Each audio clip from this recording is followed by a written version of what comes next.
Okay, this draft, the 2025 draft, is the most obscenely loaded draft at the running back position. I already can guarantee you there are going to be guys who pop up in day 3 of this draft that we're going to be like, who is that? And they're going to end up being a pretty decent starter in the league. They're going to be undrafted free agents that make it out of this class. This class has it all. They have the top end guys, they have the bottom end guys, they have the great value guys, the guys that people are kind of sleeping on. A lot of sleepers in this draft class because the big names are so big in this class. So much to talk about. So what this video is for today is to kind of introduce you to this running back class. And the way I'm going to do it is I'm going to go from the 7th round to the 1st round and talk about running backs that I think would be good for those respective rounds, and go from there.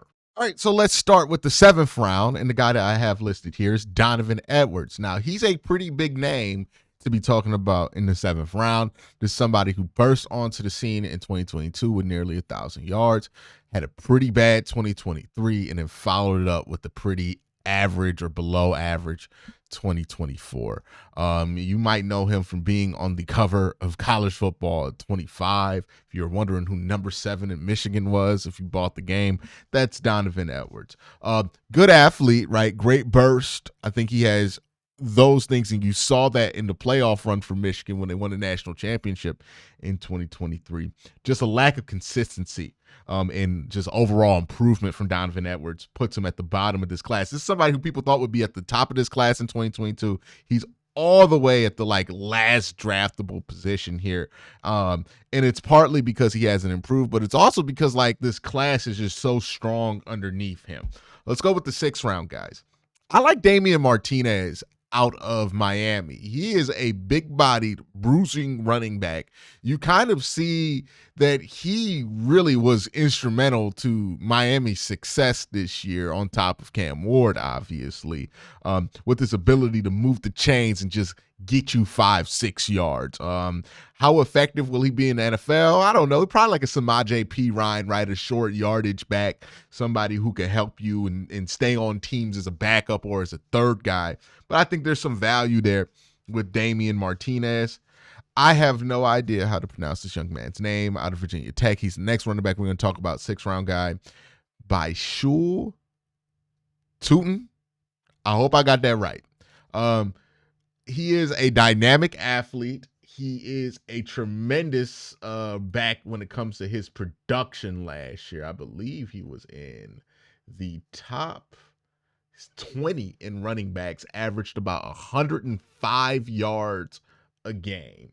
6.3 per carry, can receive out the backfield. There are 2 issues with Baishul. The first issue with him is size. Not a big guy, right? Not the biggest guy in the world, but he can make people miss. The second thing with him is he fumbles. I believe he had 4 fumbles this year. That moved him back from 5th round to 6th round to me.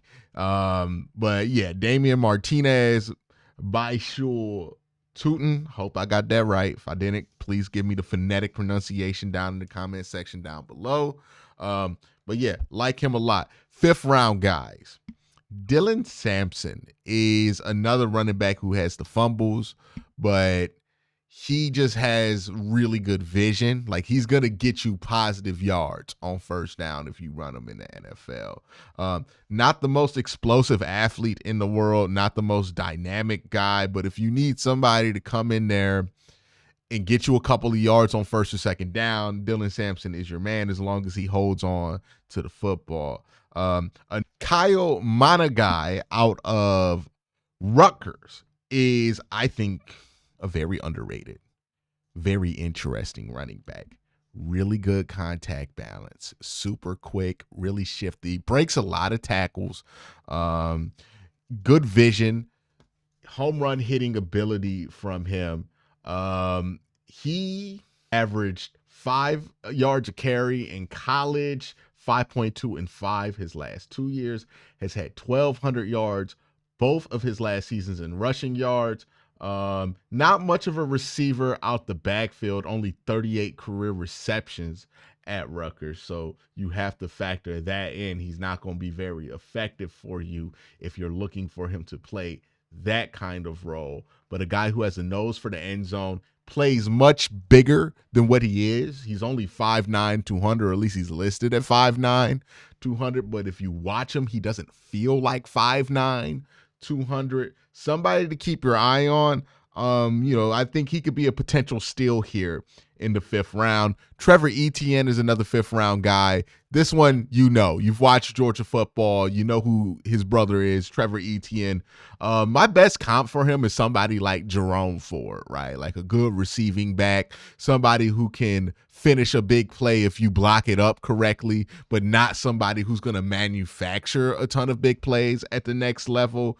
He's a good utility back if you're looking for somebody who can step in, be a role player, and you're not trying to swing at a bigger risk and trying to get a starter. Like Kyle, to me, is somebody who you could swing and miss on, but he could be a starter for you, a very dynamic player for you. Trevor Etienne, if you're just drafting to be a 3rd down running back, it's fine, right? Same thing with like Dylan Sampson. So it's like, what flavor do you want? Do you want to take more of a risk to get a higher upside, or are you okay with taking a lower upside because you just need something right now? Let's talk about the 4th round, because these running backs get in. Oh, no. Yeah. Let's talk about the 4th round, because these running backs get interesting once we get into the 4th round conversation. RJ Harvey, super fast, super talented. Another guy on this list who is just insane, his numbers, 131.4 yards per carry in the Big 12 last season, which is 5th in college football. He is a smaller back, only 5'8", 195 pounds. And I think that's the biggest thing going against him, right? He's not going to be able to do those things that you want a bigger running back to do. But he is tried and true when it comes to his production. Almost 3,000 yards of production coming out of UCF the last 2 seasons in the Big 12, right? So a jump in competition, and the numbers have gone up. I mean, the touchdown numbers are ridiculous for this kid. 17 touchdowns his junior year, 25 touchdowns, total of 42 touchdowns in 2 seasons. If you put him in offense, give him a nice role, and allow him to be a playmaker, somebody who's not going to be solely defined to doing 1 or 2 things. He can receive out the backfield. He can run for you. He can run from different positions. Hey, if Kevin wants somebody who can do them damn end arounds, draft RJ Harvey, right? RJ Harvey going to be able to do them damn end arounds we love calling. So, yeah, RJ Harvey, really good football player.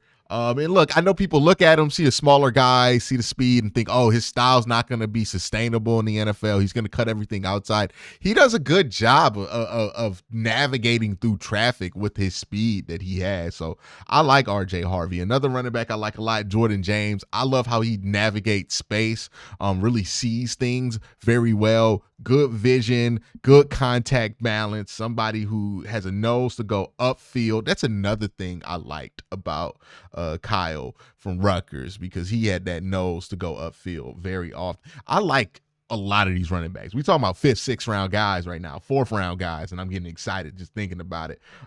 So yeah, it just tells you where this class is. Jordan James, like him a lot, tried and true, right? Played against Ohio State, played against the best competition in college football, with a very tough Big Ten schedule. So you're not worried about translation there the same way you might be worried with RJ. Good competition in the Big 12, depending on who you go up against and what your schedule looks like. But not as good as it is in the Big Ten, obviously. Khalil Mullins out of Michigan, good running back there. Not much really to say about him.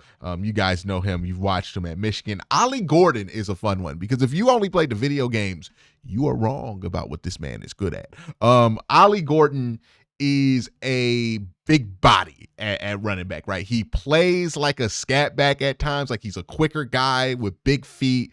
But he doesn't play like a big running back, right? He kind of plays like one of these 3-down scat back type guys. Good vision, really good contact balance, super powerful runner, but he doesn't like Omarion Hampton just like smacks people, right? This waits in the middle, smacks people. Ollie Gordon's a little bit different where he's going to try to get to the edge. The question is, how fast is his 40 going to be? If he runs like 4.6, you're going to drop him a couple of rounds. But if he runs like high 4.5s or low 4.5s or something like that, if he's in the 4.5 range, I think I'm fine with him running the way that he runs. Really powerful guy, fun guy to watch. Raheem Sanders, another big, powerful guy. Fun to watch there. All right, let's jump into our third round, guys. And this is where the names start to get familiar, and we're starting to talk about, instead of like, I think some of these fourth round guys, like RJ Harvey has a chance to be an elite role player for your team, but I don't know if he starts for you. Same thing's true with like Jordan James, Ollie Gordon, right? These guys just aren't, they have well-rounded games, but they're not good enough at all of the things to be 3-down backs. Now we're talking about guys who could potentially be 3-down running backs. Let's start with DJ Giddens out of Kansas State. Recently got a chance to watch him play a good amount. Super quick. I mean, unbelievable quickness. Start and stop, it's insane. The contact balance, it's insane. He is seriously one of the most underrated prospects in a running back class that is full of super underrated guys. Averaged about 111 yards a game at Kansas State, ran for 1,300 yards, 7 touchdowns, really good football player, really good athlete, good size too, because he's cutting around, he's doing all of this stuff at 6'1", 200 pounds, and he's a decent receiver out the backfield, so there's some 3-down potential with him. This is a guy I think is going to sneak up on people. You got to go and watch him play. Like, even if you just want to watch his highlights to get a feel of how he plays, I think that's a good, that'll get you interested down the rabbit hole of DJ Giddens. But yeah, definitely a solid 3rd-round grade on DJ Giddens. Jaden Blue, who joined this draft class, I think as of late, he's kind of like Travion Henderson, where like the top speed is the big thing with him. Good vision, but really just can blow any angle. The problem with Jaden Blue is he fumbles, but he's not a bad running back. Devin Neal kind of reminds me a bit of like Mark Ingram on the Ravens. Bigger body, wider back, not the tallest guy, but a good cutter, really good feet, somebody who knows how to get north-south, somebody who knows how to just have a nose for the end zone. Really good football player there in Devin Neal. Go check him out. Quincy Junkins, I don't got to explain much about Quincy to this audience. You guys are mainly Ohio State fans. Tremendous athlete, was thought of to be the best running back in the country before the season started, and you had crazy seasons from the likes of Ashton Jeanty, Caleb Johnson, Travion Hendrickson, like dude on his own team. But really, really good football player. He does have the tendency to underwhelm you at times. When he's on, he is amazing. When he's off, it's noticeable. Also, he doesn't do a great job of placing his body in space as other running backs in this class. That's not to say that he is bad at these things, but still somebody that you feel like has that 3-down potential. Most definitely worth a 3rd-round pick. Cam Scatterboo, another guy I don't have to explain much. You guys saw what he did in the Big 12 championship game. Big-bodied running back, breaks a lot of tackles, super hard to get, and just the effort, right? Like there's something to, especially at the running back position where it's about fighting and physicality. There's something to that intangible of not wanting to quit. And this guy has that intangible, right? Like if I saw anybody in this draft that has Mike Tomlin guy written all over him, it is Cam Scatterboo. So that to me screams Pittsburgh Steeler, but love Cam Scatterboo. Would absolutely be fine with taking him in the 3rd round. Then you got your 2nd-round running backs. Travion Hendrickson, just unbelievable quickness, unbelievable speed, unbelievable vision, really, really good football player. If you want to take Travion in the 2nd round, I'm not mad at you. I think once he runs his 40 time, if he runs it fast enough, he might sneak into the 1st round. Caleb Johnson, if you're a Browns fan, Caleb Johnson in the 2nd round, or if he falls past the 2nd round, especially, is somebody you want to look for, because this is the fit for the Cleveland Browns. Because Ashton Jeanty had the crazy season that Mr. Jeanty has, it has made us forget about the kind of seasons other running backs have had in this class, right? I'm going to talk about Omarion Hampton in a second, but Omarion had 1,600 yards. Like, usually we talk about that, 15 touchdowns. But because Genty had 185 yards a game, 2,000 something yards, we ain't really talk about that, right? Cam Scatterboo's another one, 1,700 total rushing yards. RJ Harvey, we talked about him, 1,500 yards. Caleb Johnson had 1,500 yards all in wide zone. Caleb Johnson is a true junior coming out of Iowa. So he's super young, big bodied guy, 6 foot, 225 pounds. So you're talking about a running back that comes in to camp NFL size, right? 225 pounds. Maybe he has to gain an extra 5 or 10 pounds, but has that size, has breakaway speed, ability, 21 rushing touchdowns this last season, 1,537 yards, runs smooth as butter, smooth athlete, great vision. The only thing with him, he's not a receiving back, right? He's not going to be somebody who's going to be able to really do much out the backfield with it. Not that he's not capable, but just he's never been asked to do it at Iowa. So that is Caleb Johnson. You should have him circled if you're a Browns fan, because his run style just fits perfectly with what the Browns want to do. And then Omarion Hampton is another fun one. Patient runner, but a punishing runner, right? Like, he will wait for that hole to open up, and once it does, bam, he punches right through it. Really big guy. Let me look up his measurables real quick and see if we got him. Omarion Hampton. Because I swear this man's 6'3". They telling me he's 6 foot, 220. So about the same size as Caleb Johnson, just a more physical runner. We'll see what he measures in at the combine. Both those guys super young, true junior guys too. So yeah, I would do it. Caleb Johnson, another thing that benefits you for Caleb Johnson, not a lot of wear on those tires, right? You didn't play that much the 2 seasons prior at Iowa, so that's a benefit there as well. And then if we're talking about the first round guys, I think there are 3 players who have the potential to be giant stars in the NFL in this year's draft class. Travis Hunter, Abdul Carter, Ashton Genty.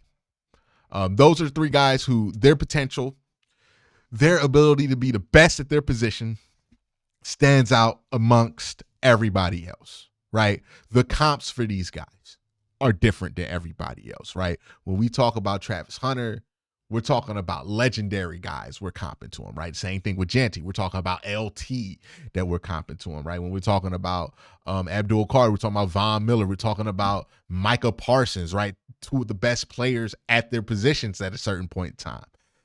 Those guys are different. Those 3 guys are different in a way that you would find special. And look, if the Browns had like the 6th pick or the 8th pick, I would be more inclined to push for Ashton Genty, but at number 2, you're going to have a chance to get either Travis Hunter or Abdul Carter, so I'd rather do that. But don't get twisted. Ashton Genty is an amazing prospect at the running back position. I know people are going to focus on the fact that he didn't have an amazing playoff game versus Penn State. One, I think y'all sleeping on how good Penn State's defensive line is, and also how much of a challenge Boise would have blocking against a defensive line that's pretty much going to send a lot of guys to the NFL. So yeah, I'm not going to read too much into how he looked against Penn State. And even against Penn State, it's not like he looked bad. He just looked like the only good player on a team that would only be in the position they were in if they had this dude. So, and you go back, you look at his Oregon tape, his Washington State tape is incredible. This is one of the most spectacular running back prospects we have seen enter the draft probably since Saquon. Right? Maybe Bijan, maybe he's a little bit higher than Bijan, right? But somewhere in that class, spectacular player. I would not be upset at having that dude on my roster, right? So Ashton Genty, really good player. Headlines, an amazing class, but don't get it twisted. If you don't get Genty, if you don't get Caleb Johnson, but you swing around and you get DJ Gittens in the 3rd, you should be happy about that, right? If you get Jordan James or my guy Kyle from Rutgers with the hard to pronounce last name in the 5th round, you should be happy about that. There are running backs to be happy about getting at every round. And at most of these rounds, there are multiple guys to be excited about getting. And those are just the guys we know right now. We're at the beginning of the draft process. It's possible that more guys pop up once the East-West Shrine practice is finished and once the Senior Bowl practice is finished. But yeah, running back, this is the year, Andrew, to go get you a running back. And hopefully, unlike they did with left tackle last year where they ignored the tackle position, hopefully they don't do that with running back this year and they go get them somebody, because there's somebody to be got in this draft class for damn sure. Let me know what you guys think in the comment section down below. Y'all have a great day. Have an even better night. Peace.